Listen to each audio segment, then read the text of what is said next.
Good morning. Today we are going to start off with this chapter, and that is branches of science.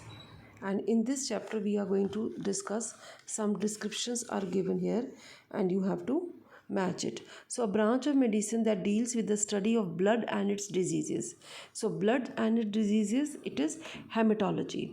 A branch of medicine that deals with the study of nerves and their diseases, that is neurology. So neurology is the study with the your nerves. Neurology is the study with the nerves. Neurology is the study with the nerves. This. Next is a branch of medicine that deals with the study of eye and its diseases. Eye and its diseases, the study is ophthalmology. That is ophthalmology. And a branch of medicine that deals with the study of heart and its diseases. Heart and its diseases, that is cardiology. Cardiology. Next, a branch of medicine that deals with the study and treatment of diseases related to your feet and ankles. So, feet and ankles, that is podiatry. That is podiatry. A branch of medicine that deals with treatment of children and the diseases. That is pediatrics. That is pediatrics, dealing with this only children diseases. Next, we see a branch of medicine that deals with the study of treatment of mental illness.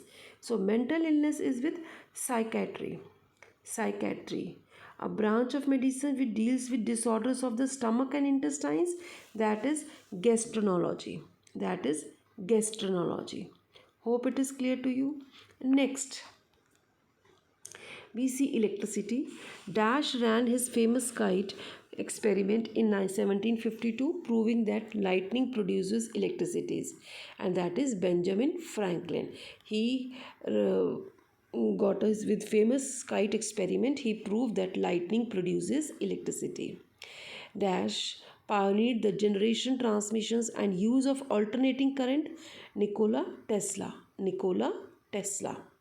The path along which electricity flows is called a circuit. So that path is known as a circuit. The SI unit of electric current is ampere. Electric current unit is ampere. Electric current is measured with the help of an instrument called ammeter, and that is ammeter. Substances that conduct or transmit the flow of energy are called conductors. They are known as conductors. Substances which do not conduct electricity are called insulators. They are known as insulators. And a fuse is a safety device that protects electrical circuits from the effect of excessive current. And that is fuse that protect us from excessive current. Hope it is clear. So you have to complete this both pages 78 and 79 neat and clean. Write the answers in the given blanks. So that's all for today.